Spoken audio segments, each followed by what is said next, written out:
This is Hannibal here from the Hannibal TV on YouTube with a UFO/UAP news update. This is my review of Dr. Eric Davis's appearance on the Soul podcast. Dr. Davis is highly credible. He's worked for the government. He's worked for Robert Bigelow. He's the one that's in the famous Wilson Davis memo.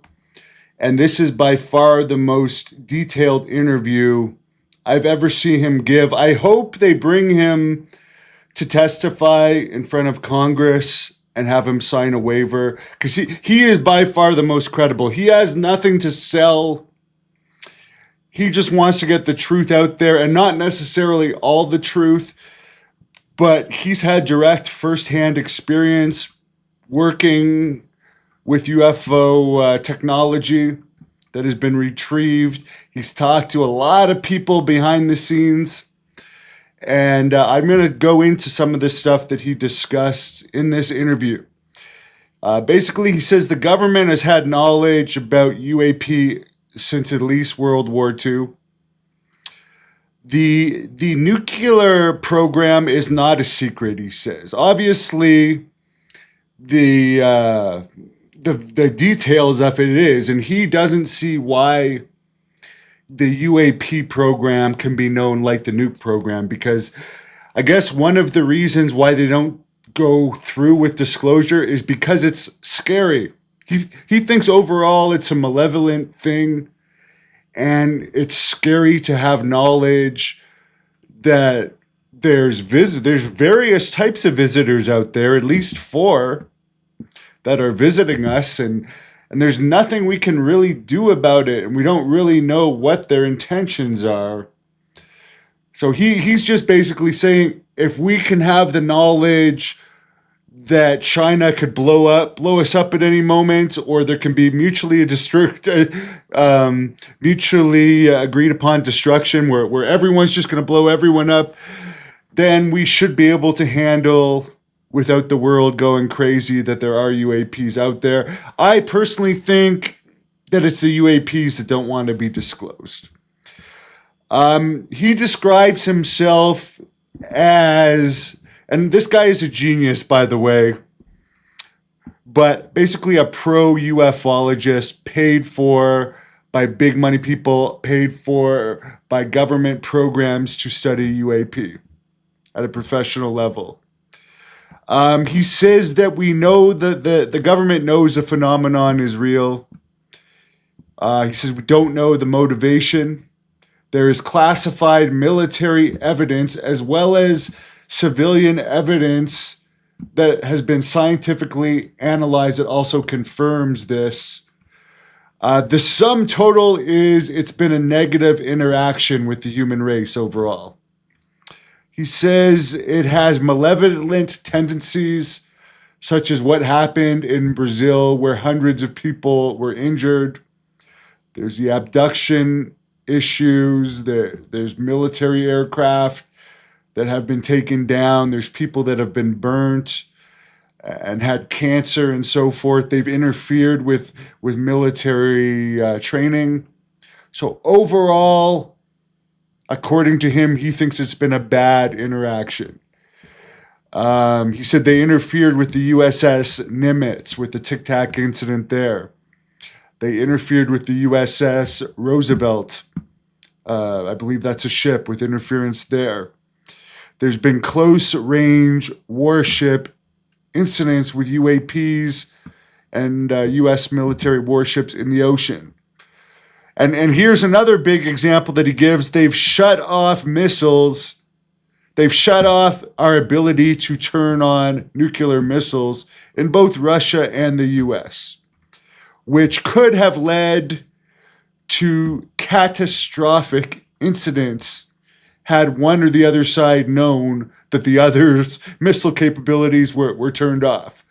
I mean, people say, oh, they're just sending us a message, blah, blah, blah, blah, blah.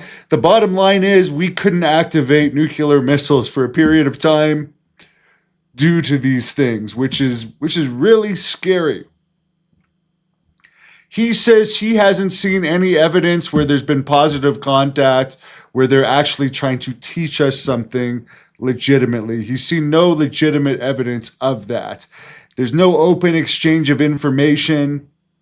He doesn't see it as a Space Brothers type of thing where they're wanting to help us, because if they want to help us, they can just help us. They have harmed people. There's been horrific health effects from people who have had interactions with not only the craft, but some of these abducted cases. Apparently, military people have been harmed in classified situations he's aware of, where there is sealed medical files, and there's also been unclassified situations that have come out. He says regular people like Travis Walton, who I've interviewed, had been harmed too. He was zapped trying to touch a UAP. He said Sean Kirkpatrick, who was once head of Arrow, is a blatant liar. He does not like Sean Kirkpatrick. He met with them in Alabama in January 2023. He told them everything he knew, and they took everything he said as rumors, even though he was directly working for the government. He said they did ad hominem attacks on him. So they directly tried to discredit him, even though he's a highly credible person. This Sean Kirkpatrick guy, I've heard nothing good from. And he has since been removed from that Arrow position, but this whole Arrow seems to be a big joke. Apparently, George W. Bush, who he worked with, was interested in the phenomenon. He said one of George Bush's liaison officers accidentally briefed him about the Holloman Air Force Base UAP landing, where supposedly there was 3 craft that hovered around the Air Force Base, and one of the craft actually landed, and there was a meeting between one of the entities with CIA personnel, which has not been revealed, and the contents of that meeting was not revealed to Bush, but that landing did actually happen. It was confirmed by Bush directly to Davis that the Holloman Air Force Base landing was real. And you know what? Jim Semivan, who at one point was a high-ranking member of the CIA, did say, he didn't directly confirm this situation, but he was asked in an interview, do you think there's been face-to-face meetings with ETs and members of the U.S. government? And he said yes, he thinks that's happened. And again, apparently, according to Davis, the aliens actually met with CIA personnel. Apparently, the being that talked to that member of the CIA was in a one-piece suit and had some type of wand that it could talk into, that acted as a translator, I guess, on both sides through this wand that the ET had. It had a breathing apparatus over its mouth. Bush was not allowed to see the file. He asked the National Security Advisor to see the file and everything UAP at the White House, and he was not granted access to it all. Apparently, in 2009, he was told this in 2009, and this meeting with the non-human intelligence officer, he says there was another meeting, I'm not sure if it was the same one, with in 1964 with members of the CIA, and this one was in New Mexico. I'll have to clarify if the Holloman Air Force Base is in New Mexico, but he says there was a meeting with the CIA and an NHI in 1964. And he confirmed that the 1974 documentary, that black and white documentary where supposedly they were going to film a UFO and say it was a UFO, I believe it's called UFOs Past, Present, and Future. He says the craft in that are legit, and those are the 3 craft. One of those 3 craft were the ones that landed at Holloman Air Force Base. So the The person in that craft was believed to be a Nordic alien. There is a video of the alien getting off the craft, which is considered above top secret. The White House General Counsel told President Bush there was no need to know for him on that subject. He never paid any attention to the UAP topic before he heard about this around 2008, 2009. He was only told by accident through the liaison officer. The liaison officer thought he had already had a UAP briefing. He did not have security clearance to know more details than he was told. Eric Davis has met with senators and briefed various oversight committees about the UAP reality in SCIFs.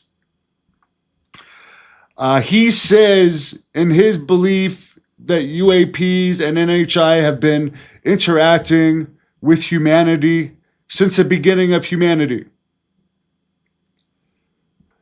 Apparently, we have, according to him, he doesn't think we've been able to figure out all the technology that we've retrieved. He believes we know how some of it works, but we don't necessarily have the materials here to be able to duplicate it from what he's aware of. He believes we are further ahead than Russia because he also believes China is interacting these, but he says Russia right now is in an economic failure with their military, and he points to the Ukraine war as proof of that. They haven't been able to end that war. Hello to my Irish friend. Well, I believe it. I 100%. If you know what, I'll tell you guys why you've seen me do less interviews. I've had some that I don't believe on here. I've had some more out there people. And some of them I believe some of what they say, but not all of what they say. I'm trying to keep this as down to earth and realistic as possible. And if there's one person, a couple people I believe, Jim Samivan I believe, Eric Davis I believe. Okay, thank you, my friend, confirming the Holloman Air Force Base is in New Mexico. So that whole thing would have been, and I made those notes a couple days ago, so I'm sorry it's not fresh in my mind. The Holloman Air Force Base incident would have been in 1964, but they considered putting it in the UFOs past, present, and future documentary in 1974. Someone mentions a god in India is an elephant, and sometimes it's seen with a trunk breathing tank. Yeah, well, a lot of people think, and I'm not here to insult any religions, but the whole UAP NHI thing could have presented themselves as various gods to people, or they could have been taken as gods over the years. That whole Fatima Angels incident that happened in the early 1900s overseas. A lot of people believe, including Jacques Vallée, another credible person in my opinion, that those were most likely aliens. Someone says the aliens are connected to the craft like a heartbeat. Again, that's one of the harder things for me to be able to swallow. Could it be possible? Yes, but I don't know if I can fully swallow that yet. That's a lot for me to swallow. And I didn't hear Eric Davis say that, by the way. As I said, he only talks about things that he has direct interactions and proof of. But yeah, let me know what you guys think if you saw it. The Eric Davis Soul interview. I found it very interesting. Actually watched it twice. Have a great Sunday.